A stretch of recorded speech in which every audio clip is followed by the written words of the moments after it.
I explained my story to all my friends and acquaintances my way, and I think that's really important, to tell your story, your way, so that there is no misunderstanding. Because I used to think when people were diagnosed with breast cancer that they could be dead in a year or two. So I used to tell my friends and acquaintances, please be assured that I've been given 95% chance that I will be cured and not die of this sickness, this illness. And I think that's important, that they hear it from the horse's mouth. Amongst your network of friends, there are those that are super supportive. There are those who shun you, those who can't accept it. It's too hard for them to process. The majority of my friends were absolutely fantastic and really supportive. There was one friend that comes to mind who, we'd been friends for 20 years, and she just, I felt, it dropped me like a hot scone. I just didn't hear anything from her during my treatment, and I eventually confronted her about it and said, look, I have to tell you, I'm really disappointed and hurt that you have just not bothered. And she was quite upset. She said, I didn't want to interfere or intrude at such a time. And I said, well, I think maybe that was my decision to make. And if I felt you were intruding, I would have let you know. And I just think she was really uncomfortable with it, and it was very hard for her to deal with it. The first time she saw my bald head, she was that upset about it, because for her that was such a visual reminder of just how serious the disease really is. So, yes, I guess I was surprised. I hadn't expected that people would not know what to say to me, and suddenly, instead of being Kim, I'm Kim with breast cancer. And as I said to my friends, I'm still me. I've just got one boob left. That's all. What didn't help was the people who avoided me because of their fear of cancer. They didn't know what to say to me. I could tell that people didn't know what to say to me. So they'd say, I don't know what to say to you.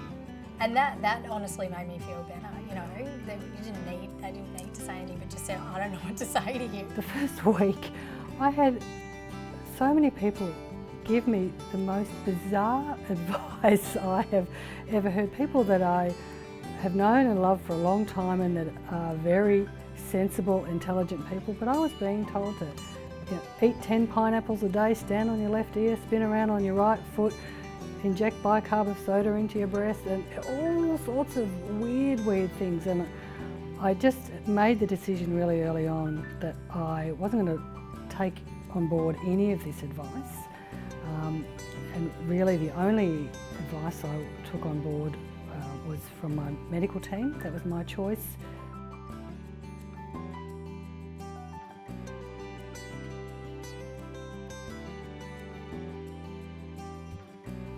I think it's important and helpful if the woman can identify what help she really needs. And equally, it's important for the person offering the help to think about what they can do. So, because people seriously do want to help if they can. It is very difficult when you're juggling a whole lot of people's expectations. It's hard enough managing your own, but you do need, I think, and you need help from people around you to deal with the people who are likely to be sort of more high maintenance. If you just say, what can I do to help?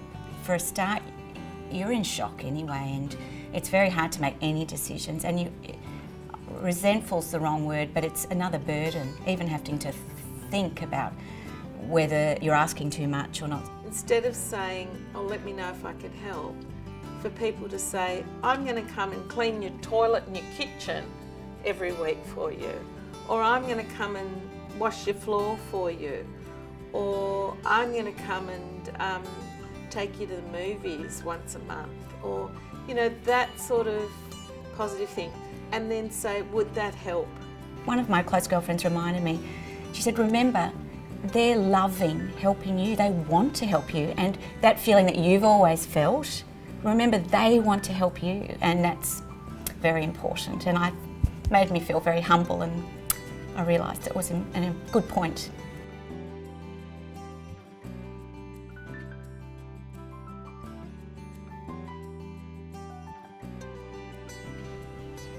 I really loved the cards that I received. I received stacks of cards, and this is 18 years ago we're talking now. Maybe people sent cards more. But the cards were just divine, and I've still got them in a special box at home.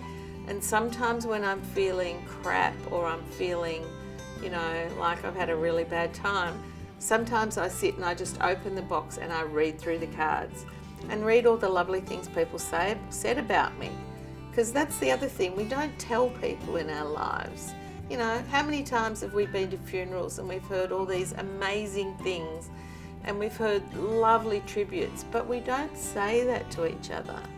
Well, maybe this is a chance for you to say lovely things to the person about what that person means to you.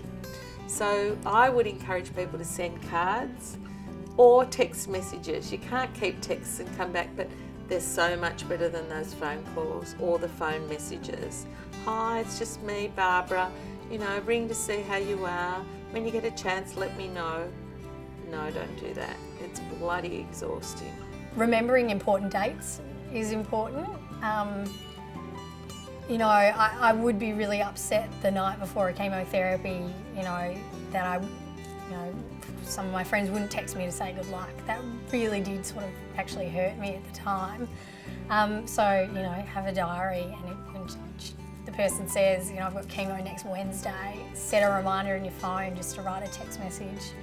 Because, you know, having cancer is a really lonely experience. I have a lot of very close friends and I wouldn't hear from the majority of them.